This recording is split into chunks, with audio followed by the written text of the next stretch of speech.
May 10, 1869, Promontory Summit, Utah.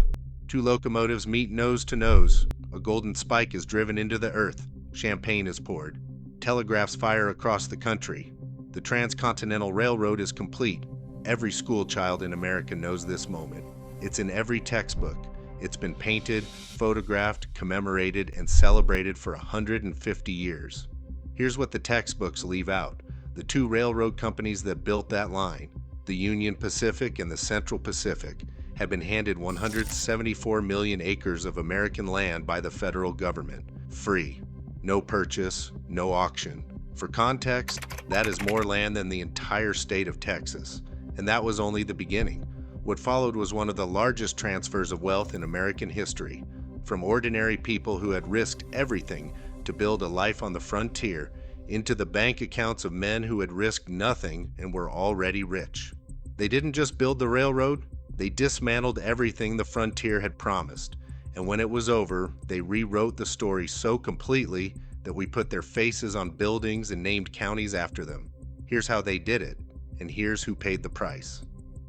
The Pacific Railroad Acts of 1862 and 1864 were, on the surface, straightforward infrastructure legislation. The government wanted a railroad connecting east to west. The railroad companies needed capital to build it. So Congress offered a deal. For every mile of track laid, the railroad received a land grant, a strip of federal territory on either side of the line, 20 miles on each side in flat terrain, 40 miles each side through mountain territory. They also received government bonds, loans at favorable rates, for every mile completed. Flat terrain, $16,000 per mile. Mountains, $48,000 per mile. The more difficult the terrain, the more money they made. So naturally, they made the terrain look as difficult as possible. The Central Pacific classified enormous stretches of the Nevada desert as mountainous and collected the higher rate. Government inspectors raised objections, but they were quietly buried by railroad lobbyists and politicians. This wasn't a loophole, it was the plan. Leland Stanford, president of the Central Pacific, was simultaneously governor of California. Collis Huntington spent years in Washington personally lobbying the congressmen who were supposed to be overseeing the railroad's accounts. Thomas Duran of the Union Pacific created a shell company which billed the railroad, and therefore the government, for construction costs that were 2 and 3 times the actual expense. The profit from that scheme alone was somewhere between $23 and $50 million. Adjusted for inflation, that's roughly $1 billion today. But nobody went to prison. But this blatant fraud, it wasn't even the worst of what they did. The 174 million acres the railroads received wasn't empty land. Some of it was treaty territory, land guaranteed to Native American nations by federal agreements the government was now simply ignoring. But a significant portion of it was land that settlers had already claimed. Homesteaders who had filed their papers, paid their fees, built their houses, all legally. When the railroad survey lines were drawn, some of those homesteads fell inside the grant boundaries. Disgustingly, the railroad companies did not compensate them. They did not offer to purchase the land. They sent notices informing the settlers that the land they were farming was no longer theirs, that it had been transferred to the railroad by act of Congress, and that they had a defined period to vacate. Families who had spent years building something from nothing were handed a document telling them it belonged to a corporation in San Francisco. Some fought back. The Muscle Slough tragedy in 1880 is the clearest example. Settlers in California's San Joaquin Valley who had farmed railroad land for years under an informal agreement, only to be told the price to purchase that land had tripled from the original promise. When they refused, federal marshals arrived to enforce eviction. 7 men died in the confrontation that followed. The railroad's hired land agents survived. The surviving settlers who had fought back were prosecuted. Several were imprisoned. In the end, the railroad kept the land. Across the frontier, the pattern repeated.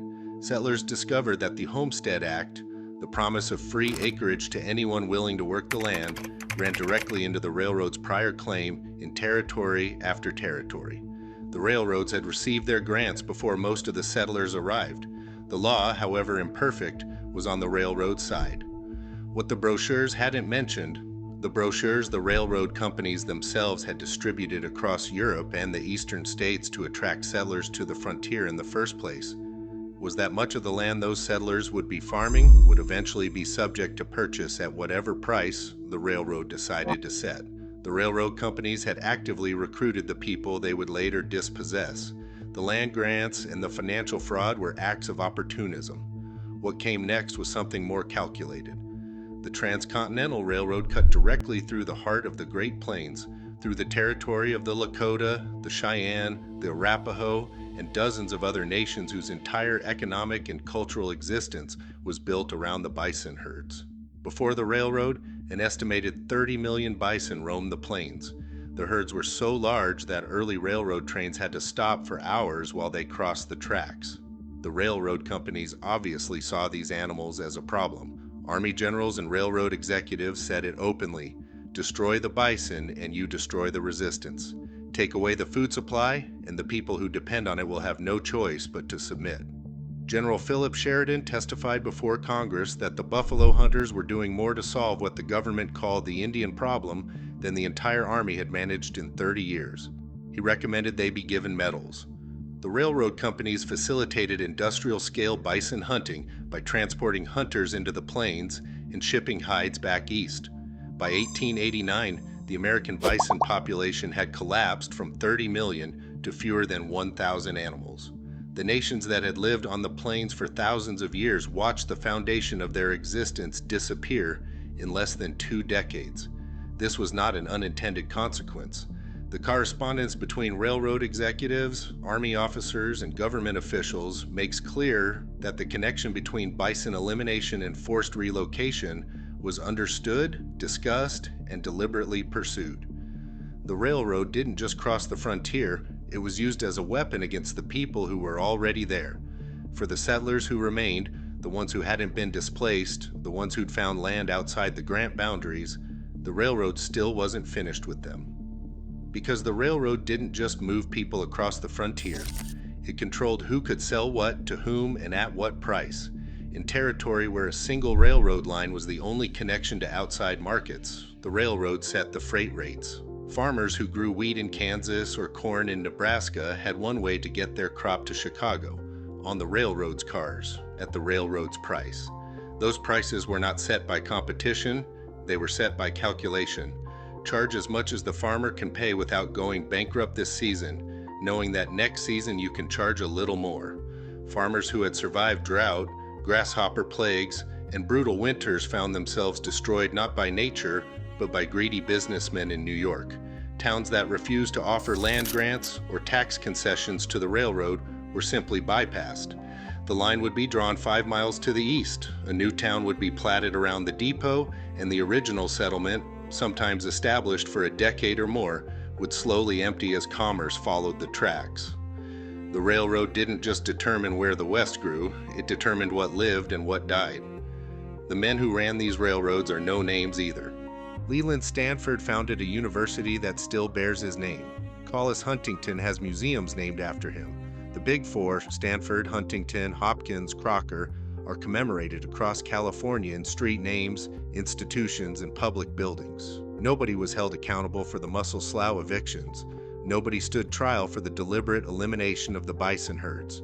The frontier was sold to you as a story about individual courage, the self-made man, the family that built something from nothing. But the system those people were operating inside, the one that determined who got land and who didn't, who got to stay and who got evicted, which towns lived and which ones died, that system was run by a small group of men who had purchased the government's cooperation and used it to extract everything they could from everyone who couldn't fight back. That's not the story of the Golden Spike. That's the story behind it, and the reason you weren't told is the same reason you never are. The people who write history are rarely the ones who paid the price for it. For more insight into the darkness of the Wild West, subscribe and check out the video below.